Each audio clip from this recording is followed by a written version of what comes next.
ഇന്ന് നമ്മൾ ഈ ചോദ്യം ചെയ്യുന്നത് കേട്ടോ. ഇത് 10ാം ക്ലാസ്സിൽ ചോദിച്ച ചോദ്യമാണ്. എക്സാമിന് CBSE 2017. ചോദ്യം: find the values of P and Q in the given figure if ABCD is A rectangle. ABCD ഒരു റെക്റ്റാങ്കിൾ ആണെങ്കിൽ പിയുടെയും ക്യൂയുടെയും വാല്യൂ കാണാനാണ് പറഞ്ഞത്. അപ്പോൾ നമുക്ക് ABCD എന്ന് പറഞ്ഞിട്ടൊരു റെക്റ്റാങ്കിൾ തന്നിട്ടുണ്ട്. 4 ഭാഗത്തും ഓരോ വാല്യൂസ് പോലെ തന്നിട്ടുണ്ട്. 13, 7, P+3Q എന്ന് പറഞ്ഞിട്ടുള്ള ഒരു ഓൾജിബ്രയ്ക്ക് എക്സ്പ്രഷൻ. ഇവിടെയും 3P+Q. അപ്പോൾ റെക്റ്റാങ്കിൾ ആണെങ്കിൽ നമുക്കൊരു കാര്യം അറിയാം, ഓപ്പോസിറ്റ് സൈഡ്സ് ഈക്വൽ ആണല്ലേ. അപ്പോൾ ഇവിടെ എന്തായിരിക്കും? AB ഈക്വൽ ടു ഇതിൻ്റെ ഓപ്പോസിറ്റ് സൈഡ് CD. ഇനി AD ഈക്വൽ ടു BC. ഇത് AB ഈക്വൽ ടു CD എന്നും പറയാം, AB ഈക്വൽ ടു DC എന്നും പറയാം കേട്ടോ. നിങ്ങൾക്ക് ഇഷ്ടമുള്ള പോലെ പറയാം. ഇതിപ്പോൾ നമ്മൾ ഇവിടുന്ന് AB ഈക്വൽ ടു DC എന്ന് പറയാം. CD എന്ന് പറഞ്ഞിട്ടുണ്ടെങ്കിൽ അങ്ങനെ ഒരു കൺഫ്യൂഷൻ വരണ്ട. DC. ഓക്കെ. അപ്പോൾ ഓപ്പോസിറ്റ് സൈഡ്സ് ഈക്വൽ ആണെന്ന് പറഞ്ഞു. അപ്പോൾ എന്തായിരിക്കും? P+3Q equal to 13, 3P+Q equal to 7 ആയില്ലേ. അപ്പോൾ ഞാൻ അതൊരു ഇക്വേഷൻ ആക്കിയിട്ട് എടുത്തെഴുതാണ്. ഇവിടെ നമുക്ക് P കാണണം, Q കാണണം. അപ്പോൾ P+3Q ഈക്വൽ ടു 13. ഇനി നെക്സ്റ്റ് 3P+Q ഈക്വൽ ടു 7. ഇനി നമുക്ക് ഇതിൽ നിന്ന് Pനെയും Qനെയും കാണാൻ പറ്റും. എങ്ങനെ കാണുക? ഇത് നമുക്ക് ഇക്വേഷൻ 1 എടുക്കാം, ഇതിന് ഇക്വേഷൻ 2 എടുക്കാം. ഇനി നമുക്ക് ഒന്നുകിൽ ഇതിൽ നിന്ന് Pനെ എലിമിനേറ്റ് ചെയ്ത് കളയാം, അല്ലെങ്കിൽ Qനെ കളയാം. ഏതെങ്കിലും ഒരു വേരിയബിളിനെ കളഞ്ഞാൽ നമുക്ക് മറ്റേ വേരിയബിൾ കിട്ടും. അപ്പോൾ നമുക്ക് ആ വേരിയബിളിൻ്റെ വാല്യൂ കിട്ടും. പിന്നെ ആ കിട്ടിയ വാല്യൂ ഇതിൽ ഏതെങ്കിലും ഒരു ഇക്വേഷനിൽ കൊടുത്താൽ രണ്ടാമത്തെ വേരിയബിളിൻ്റെ വാല്യൂയും കിട്ടും. അപ്പോൾ നമുക്ക് ഇതിൽ നിന്ന് Pനെ എലിമിനേറ്റ് ചെയ്ത് കളയാം. Pനെ എങ്ങനെ നമ്മൾ എലിമിനേറ്റ് ചെയ്ത് കളയാം? ഒന്നുകിൽ ഇത് രണ്ടും 3P എന്നാകണം. ഇത് 3P എന്നാണ്, ഇത് 3P എന്നാണെങ്കിൽ, രണ്ടും 3P എന്നാണെങ്കിൽ നമുക്കൊരു 3P നിന്ന് ഒരു 3Pനെ മൈനസ് ചെയ്താൽ 0 എന്ന് കിട്ടും. അപ്പോൾ നമുക്കവിടെ P പോയി കിട്ടും. അല്ലാന്നുണ്ടെങ്കിൽ രണ്ടും P ആകണം.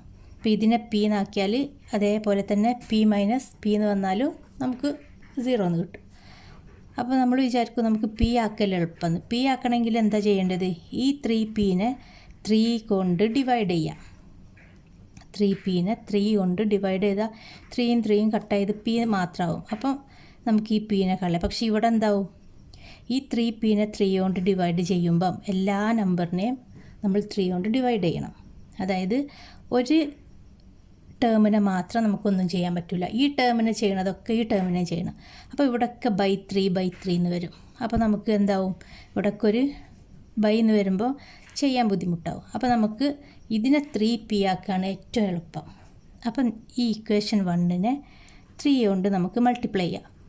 അപ്പോൾ 3P, അതായത് 3 ഇൻറ്റു P എന്ന് പറഞ്ഞാൽ 3P പ്ലസ്, ഇനി വെറും 3Q എന്നല്ല, ഇതിനെ നമ്മൾ 3 കൊണ്ട് മൾട്ടിപ്ലൈ ചെയ്യുമ്പോൾ ഈ 3 ടേമിനെയും 3 കൊണ്ട് മൾട്ടിപ്ലൈ ചെയ്യണം. അപ്പോൾ ഇത് 3 into P, 3P plus 3 into 3 9Q equal to 3 into 13 39. അപ്പോൾ നമ്മൾ ഇക്വേഷൻ നമ്പർ 3 എന്ന് കൊടുത്ത്. ഇനി നോക്കുക, 3P, Q 9Q 7 39. നമുക്ക് 1 നിന്ന് 1 കുറച്ചാൽ P പോയി കിട്ടും. അപ്പോൾ നമ്മൾ നേരെ 2 നിന്ന് 3നെ കുറക്കുകയാണെങ്കിൽ ഇത് 0 ആകും. പക്ഷേ Qന്ന് -9Q എന്ന് വരുമ്പോൾ നമുക്ക് മൈനസ് വരും. 7 നിന്ന് 39 കുറക്കുക എന്നൊക്കെ പറയുമ്പോൾ മൈനസ് വരും. അപ്പോൾ നമ്മൾ എന്ത് ചെയ്യുക? 3ൽ നിന്ന് 2നെ കുറക്കുക ഇക്വേഷൻ. അപ്പം equation 3 minus equation 2, 3P minus 3P എന്തായി? 3Pന്ന് 3P പോയാൽ 0 എന്നായി. 9Q minus Q 8Q, 9Qന്ന് 1Q കുറച്ചാൽ 8Q. ഇനി 39ൽ നിന്ന് 7 കുറച്ചാൽ 32. ഇനി നമുക്ക് ഇതിൽ നിന്ന് Q സുഖമായിട്ട് കണ്ടുകൂടെ? ഇതിപ്പോൾ എന്തായി? 8Q ഈക്വൽ ടു 32 എന്നായി. ഇനി Qനെ ആ സൈഡിൽ നിർത്തുക, 32 എന്ന് എഴുതുക. 8നെ സൈഡ് മാറ്റുക. അപ്പോൾ 8 ഇൻറ്റു ക്യൂ എന്ന സൈഡ് മാറുമ്പോൾ ഇൻറ്റു എന്നുള്ളത് ബൈ എന്നായിട്ട് മാറും. 32/8 എന്ന് പറഞ്ഞാൽ 4. അപ്പോൾ ക്യൂവിൻ്റെ വാല്യൂ കിട്ടിയില്ലേ? 4 എന്ന് കിട്ടി. ഇനി നമുക്ക് പി കണ്ടെത്തി കൂടെ? ഈ ഇക്വേഷൻ 1ൽ ക്യൂവിൻ്റെ വാല്യൂ നമ്മൾ കൊണ്ടുപോയിട്ട് സബ്സ്റ്റിറ്റ്യൂട്ട് ചെയ്യുക. അപ്പോൾ എങ്ങനെ കിട്ടും?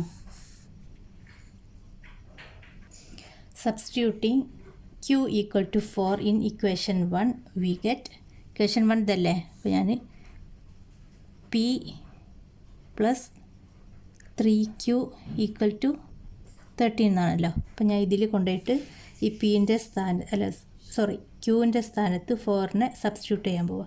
അപ്പോൾ ഇത് നേരെ എന്തായിട്ട് മാറും? പി പ്ലസ് 3 അതേപോലെ എഴുതുക. ക്യൂവിൻ്റെ സ്ഥാനത്ത് ആര് വന്ന്? 4 equal to 13. P plus 3 into 4 12 equal to 13. കാണുന്നില്ല, 13. ഇനി പി അല്ല കാണുന്നുണ്ട്. അപ്പോൾ പി നമ്മളവിടെ വെച്ചു 13. ഇനി ഈ 12നെ സൈഡ് മാറ്റണം. അപ്പോൾ ഇത് എന്ത് 12 ആണ്? പ്ലസ് 12 ആണ്. 12ൻ്റെ ഈ നമ്പറിൻ്റെ മുമ്പിലുള്ള സൈന് നോക്കുക, പ്ലസ്. അപ്പോൾ ഇത് സൈഡ് മാറുമ്പോൾ മൈനസ് ആയി. -12 സമം 13ൽ നിന്ന് 12 കുറച്ചാൽ 1. അപ്പോൾ പി ഈക്വൽ ടു 1 കിട്ടി. അപ്പോൾ പിയുടെയും ക്യൂയുടെയും വാല്യൂ നമ്മളെടുത്ത് ചോദിച്ചത്. അപ്പോൾ P equal to 1 and Q equal to 4. അപ്പോൾ ഇങ്ങനത്തെ ക്വസ്റ്റ്യൻസൊക്കെ കാണുമ്പോൾ ബുദ്ധിമുട്ടാന്ന് വിചാരിക്കണ്ട. ഇങ്ങനെ വന്നു കഴിഞ്ഞാൽ നേരെ ഇക്വേറ്റ് ചെയ്യുക. എന്നിട്ട് തന്ന വേരിയബിൾസിൻ്റെ വാല്യൂസ് അതിന് ഇക്വേഷൻ ഉണ്ടാക്കിയിട്ട് കണ്ടെത്തുക. ഓക്കെ.